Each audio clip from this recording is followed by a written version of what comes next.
Bismillahirrahmanirrahim. Assalamualaikum warahmatullahi wabarakatuh.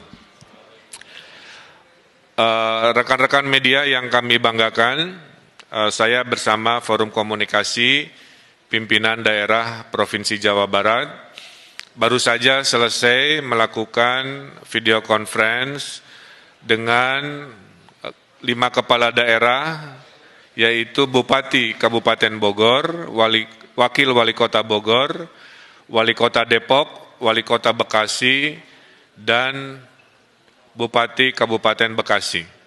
Juga kami melakukan rapat ini bersama Pangdam Jaya dan Wakapolda Metro Jaya, karena seperti diketahui, Kota Depok, Kota Bekasi, dan Kabupaten Bekasi secara hierarki pertahanan keamanan ada di Pangdam Kodam Jaya dan Polda Metro. Yang pertama ingin saya sampaikan bahwa Menteri Kesehatan sudah mengirimkan surat persetujuan kemarin sore yang menyatakan bahwa 5 wilayah di Provinsi Jawa Barat itu disetujui untuk melaksanakan PSBB, ya, pembatasan sosial berskala besar. Kami koordinasikan dan kami menetapkan bahwa PSBB di 5 wilayah ini akan dimulai di hari Rabu, tanggal 15 ya? Hari Rabu, dini hari tanggal 15 bulan April 2020 ini selama 14 hari. Setelah 14 hari nanti kita evaluasi apakah diteruskan atau dikurangi intensitasnya. Oleh karena itu, kami sudah berkomitmen selama PSBB 14 hari ini, tes masif sebagai metode pelacakan persebaran virus akan kami maksimalkan. Per hari ini sudah 70.000 tes masif dilakukan di Jawa Barat, dan akan kami teruskan sampai target 100.000 dan seterusnya sampai target 300.000. Yang menarik dari PSBB di 5 wilayah, ada 2 yang sifatnya kabupaten. Maka kabupaten ini berbeda dengan DKI atau Kota Bogor, Kota Depok, Kota Bekasi, mereka memiliki desa. Sehingga tidak bisa diperlakukan PSBB-nya persis seperti yang wilayah kota, seperti contohnya DKI Jakarta. Oleh karena itu, Kabupaten Bogor dan Kabupaten Bekasi memutuskan PSBB-nya terbagi 2. Di zona merah, kecamatan-kecamatan tertentu, PSBB-nya maksimal. Di non-zona merah, PSBB-nya akan menyesuaikan antara minimal sampai kelas menengah, kira-kira begitu. Khusus untuk Kota Depok, Kota Bekasi, dan Kota Bogor akan melaksanakan istilahnya PSBB maksimal. PSBB maksimal ini salah satunya akan memulai menutup akses ke wilayah-wilayah sekitar di hari Rabu, kemudian juga akan membatasi kegiatan-kegiatan perkantoran, kegiatan-kegiatan komersial, kegiatan-kegiatan kebudayaan, dan kegiatan-kegiatan keagamaan. Kepada mereka yang terdampak oleh COVID, kami kelompokkan ke dalam 2 golongan. Golongan pertama adalah golongan yang terdata oleh pemerintah DTKS, maaf. Jadi ada kelompok pertama yang tersurvei namanya DTKS. Nah, yang DTKS ini mayoritas akan dibantu oleh APBN melalui kementerian-kementeriannya. Kemudian ada kelompok 2 yang namanya non-DTKS, yaitu mereka-mereka yang rawan miskin baru, yang sebelumnya tidak masuk daftar bantuan. Nah, di non-DTKS ini, yang rawan miskin baru terbagi 2 juga, yang berKTP 5 wilayah dan perantau. Jadi kepada para perantau di wilayah 5 ini, jangan khawatir, Anda tetap akan juga dibantu oleh pemerintah Jawa Barat dan pemerintah 5 wilayah ini. Anda akan dipersamakan haknya, selama Anda memang berhak dan butuh bantuan, kami akan bantu. Jadi saya ulangi, hari ini RT RW sedang melakukan pendataan, maka DTKS yang ada datanya dibantu, yang tidak masuk juga dibantu walaupun berKTP atau tidak berKTP wilayah tersebut. Selama de facto memang bekerja ngekos atau bekerja di situ. Bantuan terhadap Bodebek ini pintunya ada 7. Pertama, mereka akan dibantu oleh PKH, ini yang sudah rutin. Kedua, mereka yang akan dibantu oleh kartu sembako atau pangan non-tunai, ini sudah rutin. Ketiga, mereka akan dibantu oleh kartu prakerja untuk pengangguran dan yang kena PHK. Keempat, mereka akan dibantu oleh Presiden lewat bansosnya 600.000 kali 3 bulan. Kelima, kalau di kabupaten mereka akan dibantu pertama kali oleh dana desa. Sekitar 20 dari 30 sampai 30% dana desa akan dipergunakan untuk membantu miskin baru karena COVID di desa. Yang keenam, baru dana sosial dari provinsi yang 500.000 kali 4 bulan. Itu sudah siap. Dan yang ketujuh, kalau masih kurang, akan diberikan oleh dana sosial dari kota kabupaten di 5 wilayah. Jadi para RT RW saya himbau untuk segera melakukan kajian ulang, mensurvei ulang, jangan sampai ada perantau karena alasan tidak berKTP di sana, tidak dihitung sebagai yang dibantu.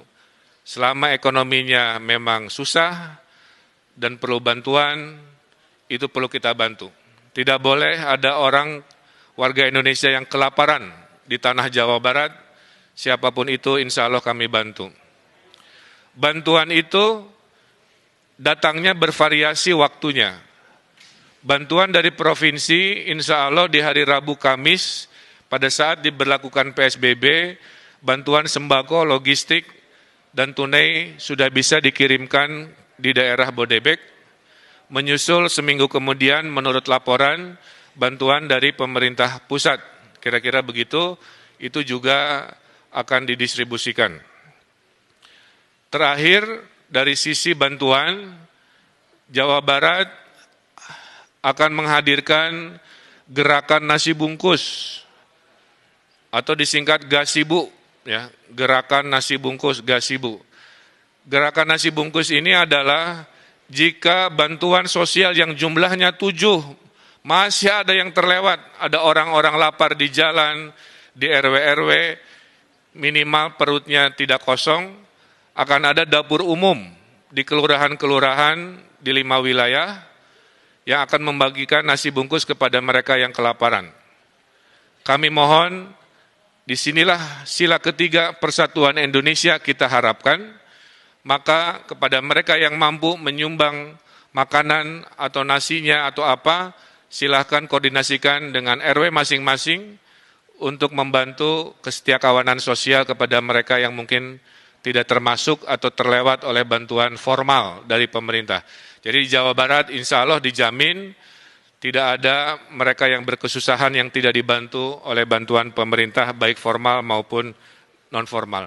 Oleh karena itu kami sudah perintahkan semua RW di Jawa Barat khususnya di wilayah PSBB ini untuk mendeklarasikan sebagai RW siaga.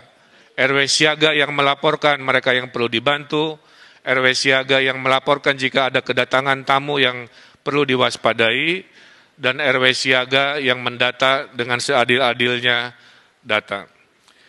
Nah, terkait sanksi, perbedaan PSBB dengan sebelumnya, sebenarnya hampir sama, bedanya dulu tidak ada sanksi. Dengan adanya PSBB, maka aparat hukum diberi kewenangan memberikan sanksi. Nah, sanksinya kami serahkan kepada wali kota dan bupati, menyesuaikan dengan kebijakan diskresi dari wali kota bupati. Nah, termasuk yang ojol juga tadi, ya, itu diserahkan kebijakannya apakah boleh narik penumpang atau tidak, hanya barang saja itu kita serahkan kepada wali kota dan bupati. Dan kepada pabrik-pabrik yang masih buka, sudah kami arahkan, tolong di SK-kan mana industri-industri yang masuk strategis dan boleh dibuka, dan mana yang harus tutup dulu. Bagi yang akan dibuka, diwajibkan memberikan rasa aman. Jadi pabrik industrinya harus melakukan tes masif juga kepada karyawannya. Setelah tes masif dilakukan, maka bupati, wali kota selama PSBB mengizinkan mereka jika membuktikan tidak ada yang positif di pabrik itu melalui tes masif tersebut, tentu dengan social distancing dan protokol kesehatan. Terakhir dari saya adalah PSBB di Jawa Barat ini akan ada 3 tahap. Tahap pertama adalah wilayah tadi, Depok, Bogor, Bekasi. PSBB kedua adalah Bandung Raya. Jadi kami sedang mempersiapkan surat, kajian data, karena ada lompatan di Bandung Raya, di Kota Bandung, Cimahi, KBB, Kabupaten Bandung, sedikit Sumedang, maka itu adalah PSBB tahap 2 yang kami rencanakan, dan yang ketiga jika dibutuhkan, kira-kira begitu.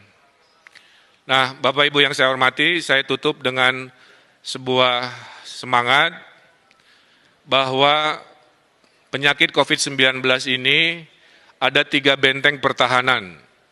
Benteng pertama adalah benteng pencegahan, social distancing di situ, PSBB di situ. Ini mudah dilakukan tapi juga susah jika kita tidak taat dan tidak disiplin. Kalau jebol benteng pertama karena tidak disiplin, masuklah benteng kedua yaitu pelacakan. Dengan pelacakan kita tahu di mana klaster-klaster penyebaran virus. Kalau pelacakan gagal dan jebol, baru benteng terakhir yang kita punya yaitu benteng perawatan terhadap mereka yang sakit. Nah, saya berharap warga Jawa Barat jangan sampai COVID-19 ini langsung membobol benteng pertama, kedua langsung lompat ke benteng ketiga, di mana orang-orang sakit ini menjadi banyak dan kapasitas kita menjadi terbatas dan akhirnya kita mengalami kerepotan. Kalau tidak ada halangan, menurut hitungan, kalau PSBB ini lancar harusnya akhir Juni kita bisa tren turun COVID-19, tapi kalau tidak disiplin di PSBB ini, kita khawatir COVID-19 ini masih berlanjut di bulan-bulan berikut yang melelahkan.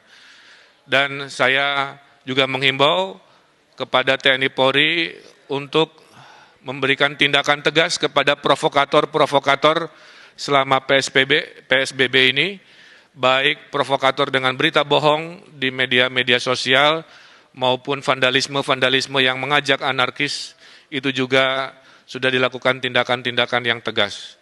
Mudah-mudahan dengan kekompakan, dengan kebersamaan, dengan ketaatan, insya Allah kita pasti menang melawan COVID-19 ini. Saya kira itu pengantar dari saya. Saya persilahkan jika ada 1-2 pertanyaan.